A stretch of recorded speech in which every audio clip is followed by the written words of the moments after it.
Good morning, everyone. Yes, so we are continuing from the supply and demand strategy as we discussed earlier on. So today we are going to learn how we can draw our supply and demand zones on a chart. You understand? Alright, so as we have already discussed, so let's have some recap on our trading of supply and demand. So we said the one, we have the reversal ones. We have the continuation. So for the reversal, we said we have the drop and base and the rally. These are our demands. And we have what? Rally, base, drop. This is what our supply. Yeah, so these are the reversal ones. So for the continuation one, we have the drop, base, drop. And we have the what? Rally, base, rally. This is our continuation and the reversal patterns in supply and demand trading. Alright, so today we are going to learn how we can draw our supply and demand zones.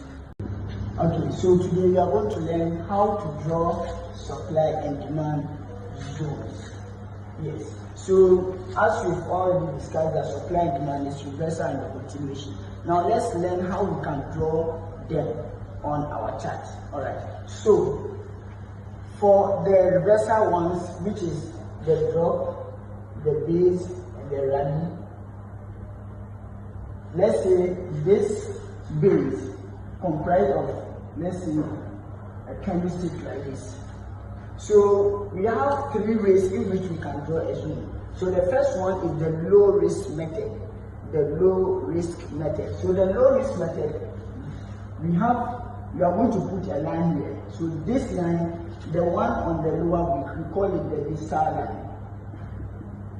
The distal line. So this is where you are going to put your stop loss. This is where you are going to put your stop loss. That is the lowest point of the base before market rallying up. So this is where you are going to put your stop loss. And for the low risk method, you are going to put your entry points on the neck of the body, the neck of the head, this. So this is what we call the proximal line.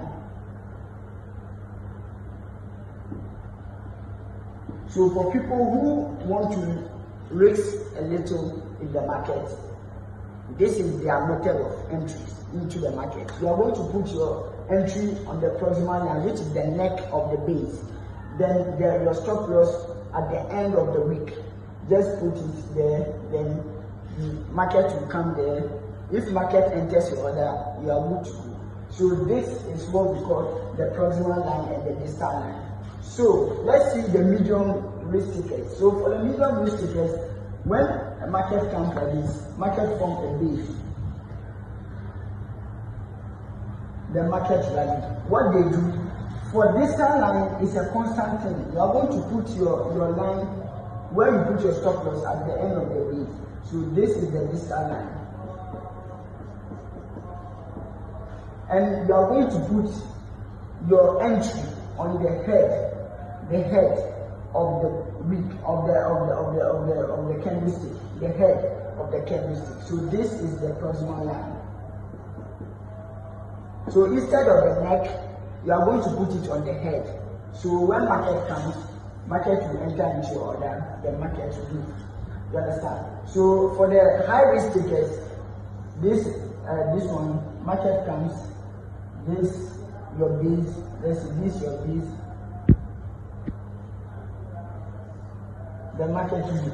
For this one, for the high risk tickets, you are going to put the lowest point of the base, the distal line. This is where you are going to put your stop loss. Then on the upper wick of the base, so this is your proximal line. So this is where you are going to put your order and your stop loss on the distal line. So these are the three ways in which we can draw a supply and demand zone on the reversal one. Same way applies to the rally base drop. This is the base.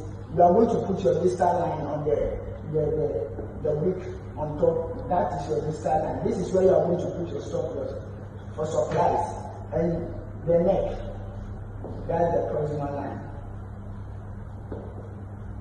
And the same way applies to all of them, you understand? So now let's see for the continuation. So the continuation, this is just a drop, a base, a drop. So let's say this is the upper week, the body. You are just going to put your stop loss here. That is the distal line. And the way you can raise in the market, normally for supply and demand, you normally go for the medium one, where you put your this one, your entry there, that's the proximal line on the head. So that's the proximal. So that is where. So anyways, you draw it, just put your order here, your stop loss here. Market comes, look for your 1:3 RR. So this is how you can draw our supply and demand zones.